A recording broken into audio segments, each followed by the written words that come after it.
man stāstīja, ka jūs mācījāties par pirmo baustu kaut ko taisnību. Jā. Kurš atcerās, kādi tie pirmie vārdi tad bija, tā kā Bībelē teica, ja? Pirmie bausti ir... Tieši pirmo. Pirmo? Tagad nav nelikt visu dievu, kas citiem dievu. Jā, bet pirms tam tur vēl kaut kas bija, ne? Jā, bet pirms vēl tā kaut kas bija vēl. Kurš atcerās? Tas būs par to. Tas ir pēc mums, jā.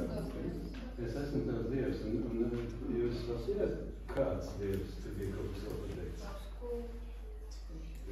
Tavs Dievs, kurš, ko viņš ir izdarījis ar izvēlēšanu? Viņš teica to izvēlēšanu, ja?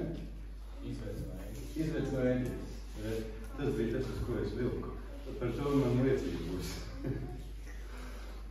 Man sanāca tā, ka aizdomīgi līdzīgi ar to, kā izrēlēšana gāja, man tikko izgāja. Es būtiski dažas dienas atpakaļ tikai no Eģiptes atlidoju. Man Raimonds teica, ka man varot redzēt tas sejas, ka es esmu siltumā bijis 2 gadi. Un man sanāca drusku līdzīgi. Bet, lai to pateiktu, vai kāds atcerās, kas notika, kāpēc te izrēlēši vispār tur bija tajā Eģiptē? Kā viņi tur nonāca? Kāds zina būs? Sakiet skaļi, un ja var to viņš izveda, bet kā viņi tur nokļuva, ka vispār un kāpēc viņi tur atnācās? Tāpēc, ka pārējā Izraēlas valdīja Bats. Bats bija. Nu, lūk, man arī bija Bats. Man tas Bats sākās tādā ēmīgā veidā. Tad, kad es biju Īrijā, man bija viens biznesa Īrijā, un tad sākās Covid lockdown laiks. Es saprotu, ka jums Latvijā arī tāds bija. Es toreiz biju Īrijā. Un tad mums rezultātā vajadzēja aizklopēties ciet, izdevumi bija tie paši, ieņēmumi bija 0, un es nezināju, kur likties, un tad es atradu viņam labu scenāriju. Un Īrijā sākās arī tas, ka nevarēja neko darīt, nekur iet, visu bija ciet. Un tad es atklāju, ka lētāk ir ceļot pa lētām valstīm nekā maksāt Īrijā, kur es vairs nevarēju samaksāt pēc tā Covid. Un tā es sāku ceļot pa visādām valstīm, pa Balkāniem, bet īpaši tur varēja ļoti labi atrast vietas, kur varēja izšķūkt cauri bez lockdowniem. Un ziepes bija tikai tāds, ka es tā ceļodams aizskrēju līdz Jordānijai, līdz Omānai, līdz Emirātiem un tad līdz Eģiptei. Un Eģiptē, kamēr es biju, tur iztaisīja daži cilvēki tāds nepārāk godīgs joks, un tas bizness nobankrutēja pavisam, es Eģiptē paliku bez naudas. Nu tā burtiski bez nekā. Plus bija tāds, ka Eģiptē es varēju izdzīvot apmēram 2 eiro dienā, 60 eiro mēnesī man vidēji gāja. Varat iztēloties apmēram, cik tas ir jauki pēdiņās. Ar Eģiptes cenām es izvilku, bet viegli nebija. Bet es līdzīgi kā izrēlēšu nokļuvu tur dēļ tā, ka Bats sākās. Un tad es Eģiptē to plānu 2 gadu pārvilku. Un tad pienāca brīdis, kad sapratu, ka kaut kas ir jākustina. Draugi aizlūdzu par mani un sāka kaut kas kustēties arī finansiāli. Es sāku arvien labāk atrast kaut kāds projektiņš, kaut kāds cilvēku palīdzēt. Man sāka rasties doma, ka ir jākust ārā no Eģiptes. Tajā brīdī Raimonds uzaicināja uz 3 mēnešiem man uz tādu ekskluzīvu valsti super tālu ziemeļos. Ziemeļu kontinentam pašos ziemeļos Latviju. Nu, zinu, tāda vieta. Un atbraukt uz 3 mēnešiem. Un sanāca tā, ka es biju gatavs braukt, bet nebija tik vienkārši. Es dēļ bāda Eģiptē biju nonācis, izdzīvojis, bet ārā no viņas tikt izrādās nav tik vienkārši, tāpat kā izrēlēšana nebija vienkārši tik tā. Man pa to laiku bija beigusies vīza, un man eģiptieši ir interesanti cilvēki. Viņi ir, no vienas puses viņi ir nenormāli draudzīgi, viesmīlīgi, superīgi cilvēki priekš tēja izdzeršanas. Super, vienkārši. Bet tā kā vajag kaut ko nokārtot izdarīt, tas ir vienkārši. Tas ir vienkārši. Tas notiek rīt. Viss, ko viņi apsola, būs rīt. Un tā, kad pienāk rītdiena, tad viņi saka, bet rīt. Un tā kā atkal rītdiena pienāk, bet to mēs rītā darīsim. Un tā var tas iet nedēļa, pēc nedēļas rītdiena nekad nepienāk. Un tā man gāja ar vīzu. Man vajadzēja pagarināt vīzu, un tā vīza vienmēr notika rīt. Un dari, ko gribi, visādos veidos, un viens par otru gudrāki, un draugi palīdz eģiptieši, vēl visādi, un viss notiks rīt. Un nekādīgi tas negāja. Un plus otra lieta, ko eģiptieši dara, ir viņi runā lietas nepārprotot. Viņi vienkārši apsola, jā, tur būs vislabākajā kārtībā. Un tā man viens eģiptiešu draugs piezvanīja savam lielam šiškam, lielam priekšniekam, kas par vīzu ofisu pārvalda, Un aizsūtīja man pasas datus, visu tur pārbaudīja. Pilnīgi noteikti viss būs kārtībā, vajadzēs vienkārši samaksāt sodu naudu, lidostā būs viss normāli, pārbaudīja, lielais priekšnieks pateica, toč būs. Nu, es noticēju, nopirku biļeti. Un aizbraucu uz lidostu, riktīgi gabalu tālu. Un lidostā man pasaka, nekā nebija. Nekur tu nevar braukt. Tāpēc, ka man vīza vecajā pasē, man tā pasē derīguma termiņš beidzās vēstniecībā, dabūja jaunu, starp citu, Kairā ir vienīgā vēstniecība Āfrikā. No visas Latvijas vēstniecībām. Dabūja jaunu pasi, bet vīza ir vecajā pasē. Man eģiptietis paskontrolē saka, vecajā pasē mēs spiest zīmogu nevaram, jo viņi ir expired, viņi ir beigusies. Jaunajā pasē nevar, tāpēc, ka zīmogs par izbraukšanu ir jāspiež blakus zīmogam par iebraukšanu. Es prasu, ko tu man darīt? Mēģiniet pasu nodaļā iet kārtot, bet man lidmašīna pēc 2 stundām. Ko nezinām? Tā ir tā lidmašīna nokavēja, gāja skaidrot uz pasu nodaļu. Viņi pirmā atbildi, ko es dabūju, šitādas lietas mēs te nevaram, tas tikai Kairā, tas ir 3 dienu pasākums uz Kairā. Tas tikai Kairā, un tad arī droši vien tas paprasīs nedēļu. Un eģiptieši saka, nedēļu, tas ir rēķina mēneši 2-3, vismaz, ja labi veicās. Tas nenotiks ātri. Un tad tur nāca vēl es tādi jautrumi, un man draugi riktīgi lūdza, un notika kaut kas jocīgs. Man viens no pasu ofisa saka, nekādu variantu, tikai Kairā. Bet man kaut kur atnāca doma pēc viņu lūkšanām, ka jāaiziet vēlreiz uz to pašu ofisu. Un jāpaprast citam oficierim, jo es zinu, kā viņiem vienreiz tāds garastāvoklis, otrais savādāks, tad ir varbūt tā. Un šis saka, otrais, mums ir savādāk vīzu, ko mēs te varam iedot. Tagad tev ir biļete par prombraukšanu, mēs varam iedot uz nedēļu tev vīzu, bet viņi der tikai priekš aizbraukšanas. Es saku, man to arī vajag tikai. Super, dabūju biļeti, ilgi ņēmums, kamēr dabūju viņu par iespējumu naudu. Un dabūju biļeti pat ejušo uz Latviju, vispār tik grēzni, ka labāk vairs nevar. Un Rail Baltica pilnīgi latvieši. Un viss beig skaisti, bet tad pēkšņi izrādās, es skatos Rail Baltica mājaslapā, tāda reisa nav. Es viņus nopircis kaut kādā citā lapā. Es domāju, kā tas ir tā lapa, kaut kādi žuļiki, kas tur vienkārši pārdevuši naudu paņēmuši. Un tagad es prasu tiem, kas man pārdeva, tie saka, nē, mēs neko nezinām, ir kaut kāda cita kompānija, ar ko mēs sadarbojamies, prasu viņiem. Prasu tai, viņi neatbildīgi. Vēl pēc kaut kāda laika viņi atbild, saka, jā, ir, bet tas ir čarterreis. Bet ir ok, tas to neko nemāk. Vēl cita kompānija, kas to čarterreis organizē, prasa viņiem, vai tu esi sarakstā droši to droši. Prasu viņiem, viņi pēc kāda laika atbild, jā, sarakstā esmu, bet ir tāda noteikuma Eģiptē. Ja tas ielidojas ar parasto reisu un palicis ilgāk par cik tu to laiku, esi tādām un tādām pasēm, tad tu nedrīksti prom lidot ar čarterreisu. Tas dress.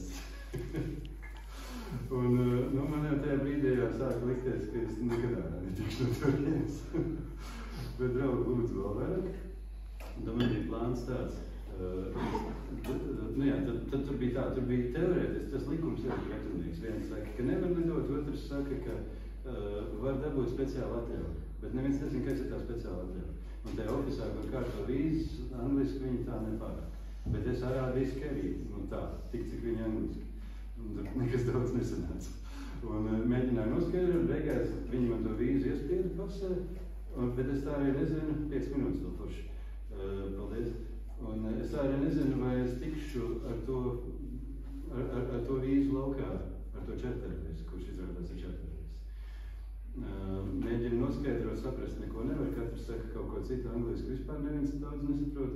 Domāju, jābrauc. Man tas bija 3 dienu brauciens, aizbraucu līdz tā lidostā, bet es atradu, ka pēc dažām stundām nākamajā rītā ir viens cits reiss uz Bukarestu. Nē, Budapestu. Ko es varu aizlidot ar domu, ka, ja šitas nesanāks, tad es ar to lidošu. Un es dabūju, lai tā vīza bišķi garāka, ka man ļauj būt tik tāda. Un tad notika brīnums. Man draugi lūdza vēl trakāk. Viņš ir viens no vainīgiem. Un notika kaut kas tāds, ko grūti izskaidrot. Es iebraucu tagad tajā lidostā. Paldies. Un, tur vēl visādi podi notika riteņtiņu lūšana.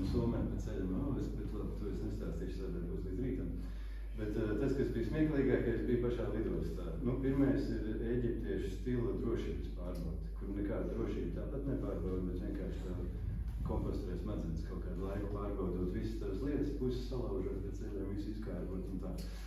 Un es jau sagatavojos, kārtējais tāds variants tagad būs, un pirmais, kas iznesa cauri, bija drošība.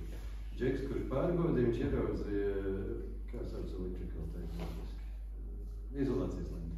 Ieraudzīja izolācijas lenti, puspabeigtu rullīti. Viņam acis iedegās, viņš teica, es varu paņemt šito sevi. Latvijas jau smieklīgs, kā Eiropā tā nedara. Es sapratu, tas ir labs. Es saku, jā, tas ir priekš tevis. Viņš tik priecīgs bija, viņš vispār nepārbaudīja man neko izlaid cauri, es ar dinamītu varēju neskatīt. Tas bija pirmais labais. Tika cauri bez problēmām. Nākamais, tad, kad pie check-ina svaru svēru somām, tad vien bija padaudz, stipri padaudz. Tur arī bija āķi, kāpēc, tad labi, tas būtu pārāk gari. Bet tas, kas notika, bija tas, ka Džeks, kurš redzēja, ka ir pa daudz, kopā ar vēl vienu Džeku, saprata, ka te būs peļņa. Viņš teica, mēs varam tev palīdzēt.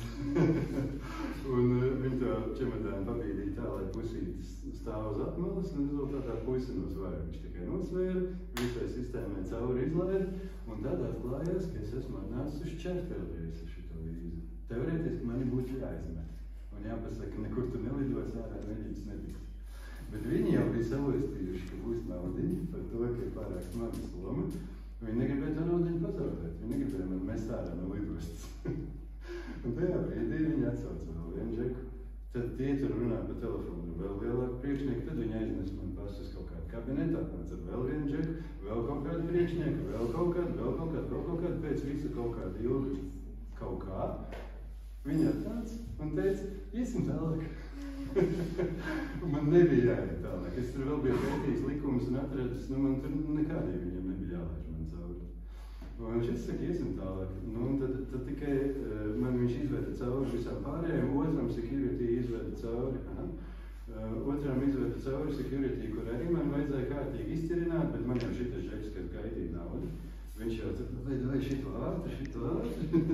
Visam izlaid man cauri.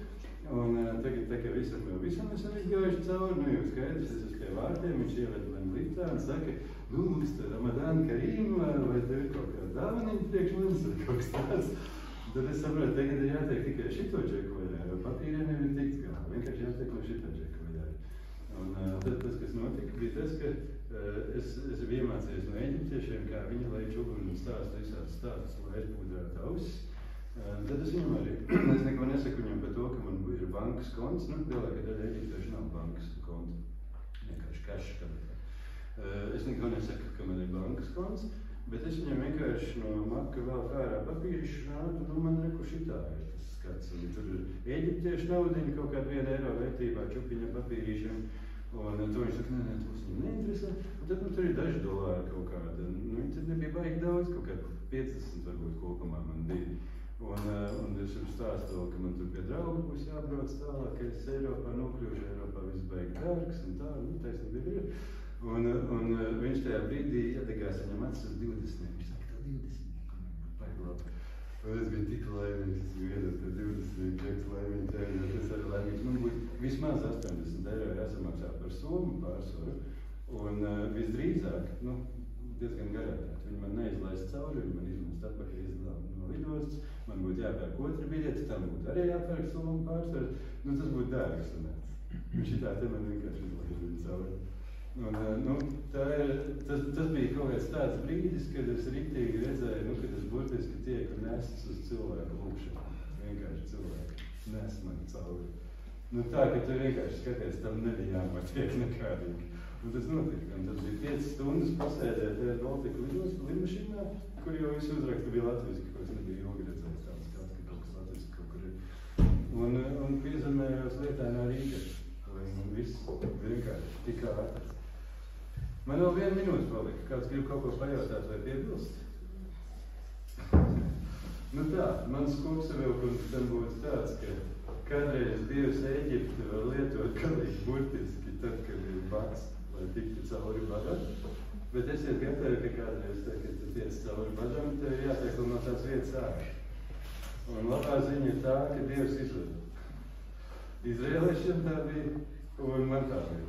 Un es varu apliecināt, ka tas strādā. Tu vienkārši lūdz, tu tici Dievam, paļaujies uz viņu, un Dievs atrod kaut kādus tādus veidus, ka tu vienkārši, es nebūtu izdomājis tādu schēmu. Un ja es būtu izdomājis, es nebūtu noorganizējis. Gribētu teikt, ka... Jā, man bija jautājums. Vai jūs lidosiet vēl kādreiz? Labs. Tad es pirmais, ka šito esmu. Īsa atbilde ir tāda. Es nezinu, bet ja es lidošu, es domāju, ka es lidošu ar standartu vienmēnešu turistu vīzu, ko te ielīd man pasā ierodot, tas kā tādu pastmarku, un es nepārsēdēšu nevienu dienu pāri, lai es tiek ārā bez visu šitā. Tā ļoti īsā versija. Vēl kaut kas mums laikam beidzās tā minūte, ne? Vai vēl ne? Ir beidzās. Labi. Paldies jums un lai rīktīgi forši jums. Un atcerieties, lai kur nonāktu, lūdzēt un jums tas dots, Dievs izvedīs. Te es stāvu kā dzīvu liecību, un tas tā notiek. Turieties. Amen.